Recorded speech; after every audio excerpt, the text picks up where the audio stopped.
đi chụp vai chẳng hình lần xem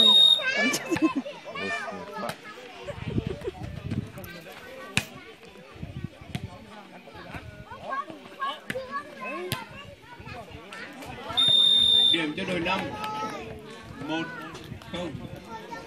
Cường ơi, con lên máy ai vậy? Gì ơi? Alo.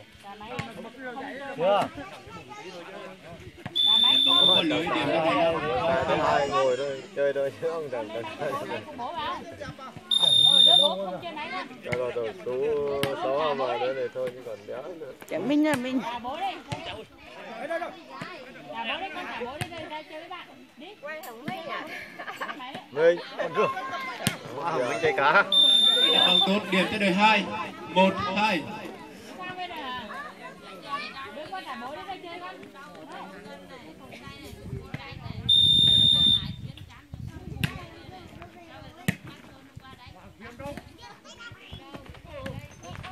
Quả bóng không qua lưới điểm cho đội 2 2-2. Cân bằng số. Thôi rồi. Bóng rất mạnh đi ra ngoài sân điểm cho đội 5 3-2. Hai điểm phát là mình không được lên đập là phải viết nó nhanh lên đập.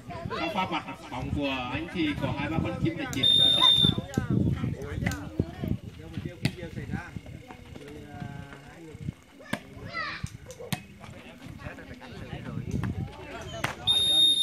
Qua chân người chặn lưới điểm cho đội 2 3-2.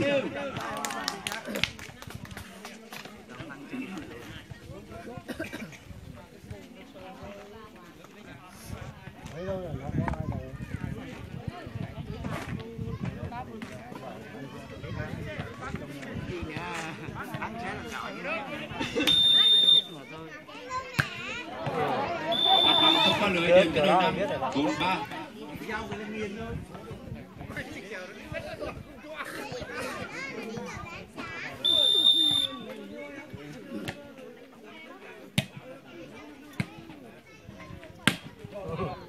Đập bóng rất mạnh, bóng đi ra ngoài sân điểm cho đội 5 5-3.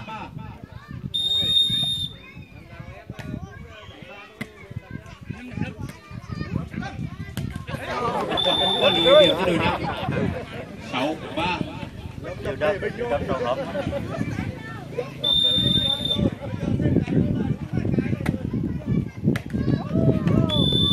Đội bóng không có lưới điểm cho đội 5 7-3.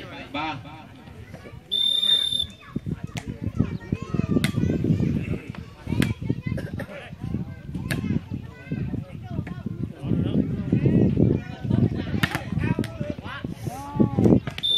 đập bóng rất mạnh của Thái Hoàng bên tuyển đội 5 điểm cho đội 5 8-3. Lên đó là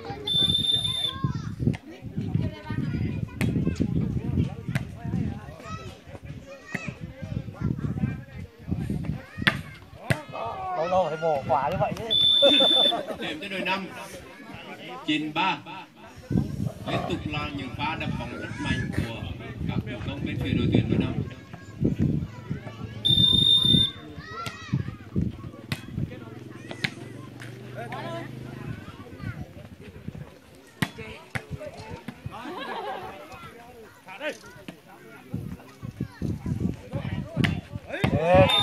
Điểm cho đội 5 10 Quả được. 3. Chơi làm ra cuốn đấy. Từ công trái đến công phải của đội 5 liên tục.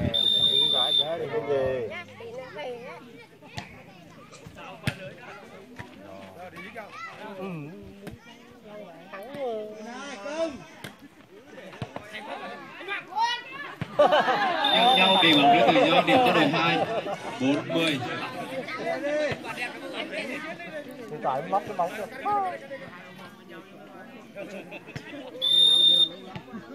Có ai đó nói rằng hai ông bập nhường nhau.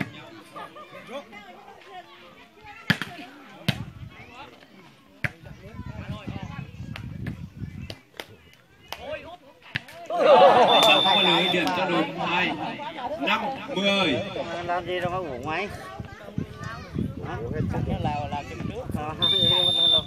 Đứng người luôn. Hoa phạm này lưu lên những hút.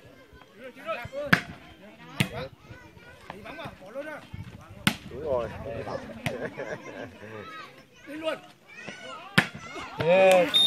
Đá bóng rất mạnh, điểm cho đội 5, 11-5.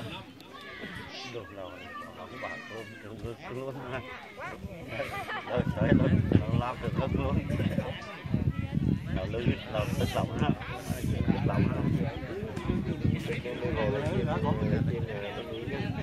Khai về để chơi nó quay phim này đi vui đó. Cháu con ăn ra mà cho Sáng rồi cho rồi sáng biết cho ăn đồ cho bạn lấy cao mai về. Đúng không? Ông Sơn vừa chạy vừa thử đi nhặt bóng. Và pha bạn đánh bóng rất mạnh của chủ công đến từ từ nào.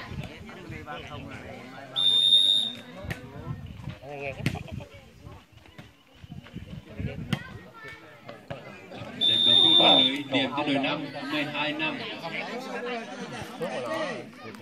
Gà đây, đúng không? Đúng không chưa? Nè. Mà ní bẩn như cái dây này nè. Bẩn như con dây. Thang uống không? Hả? Uống không?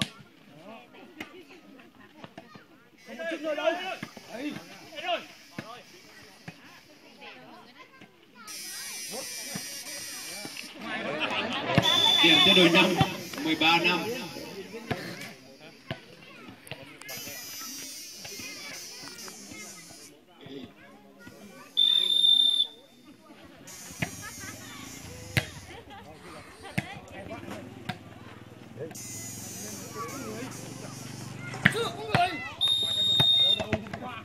Điểm bóng cho đội 5, 14-5.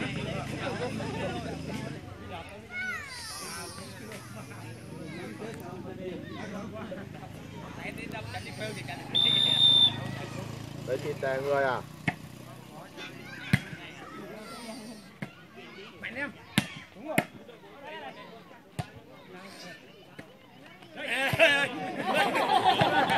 Điểm cho đội 5, 15-5.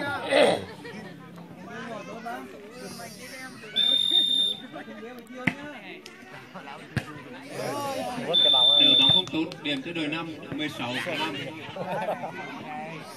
3-1 là được 2 điểm thôi. Béo à? Đập mạnh không béo. Cái mà đóng ở dưới lưới lên chạm là không hết. Và không hết. Chạm lưới không hết. Lưới vạch dưới là không hết. Mẹ cái tấm đài rạo đi. Cái rạo đi. Bóng rất mạnh, điểm cho đội 5, 16 5.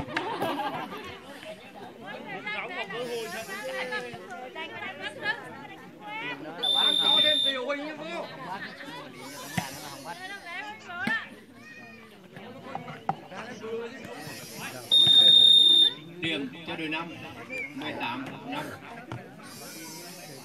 Mình vào rồi.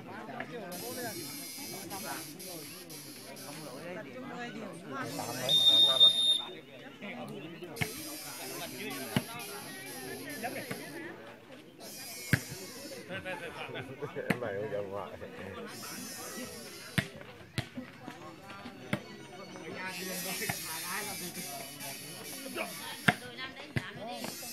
Điểm cho đội 5, 19-5. Mấy đưa đảng là đến ngày 19 tháng 5. Ồ, mình có liên quan gì đâu, đi bắt.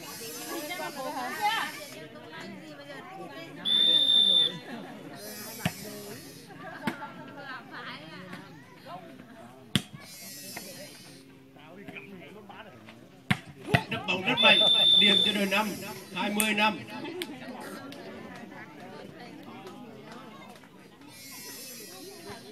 Để đánh tự do và đánh được không Đập tự do thì nổi.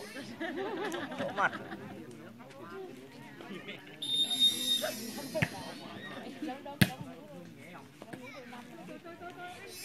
đúng rồi.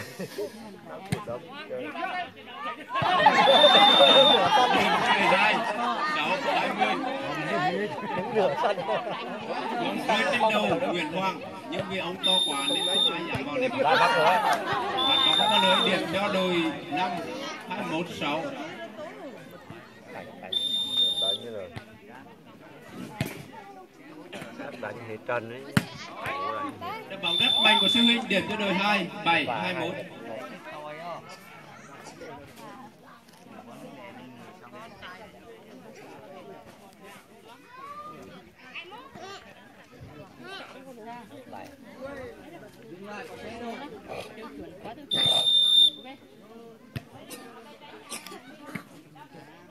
Rồi hãy thể hiện đẳng cấp đi.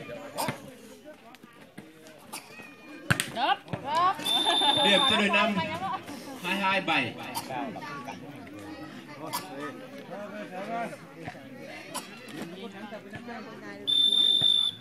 thôi gắng 3 trái Phạt bóng ra ngoài sân, điểm cho đôi 2 8. lấy là đến vòng rồi là vừa hết luôn rồi sang 3 bóng Đá đô không? Đá đô.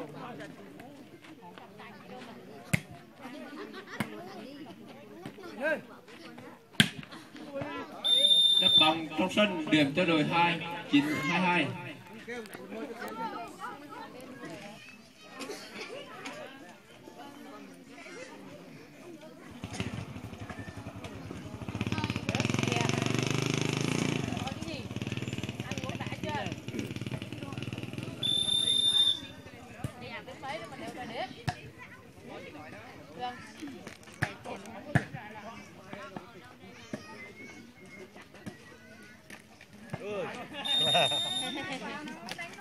Bóng vào sân, điểm cho đôi 5 23-9. cái 3 bóng hết rồi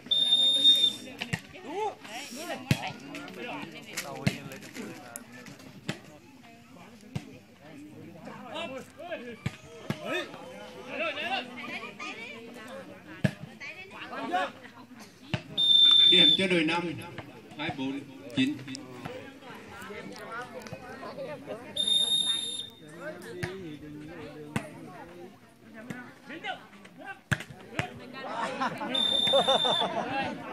Đá bóng tốt, điểm cho đôi 2 10-24. lên 10 rồi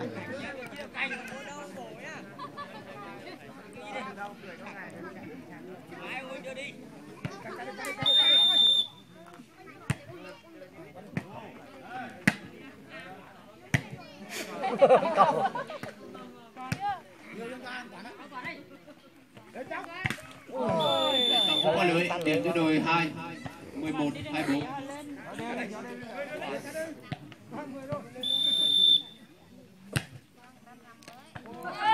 Trời. Bóng chạm tay, điểm cho đôi 2 12-24. Qua dầm đi. được Quả nó không làm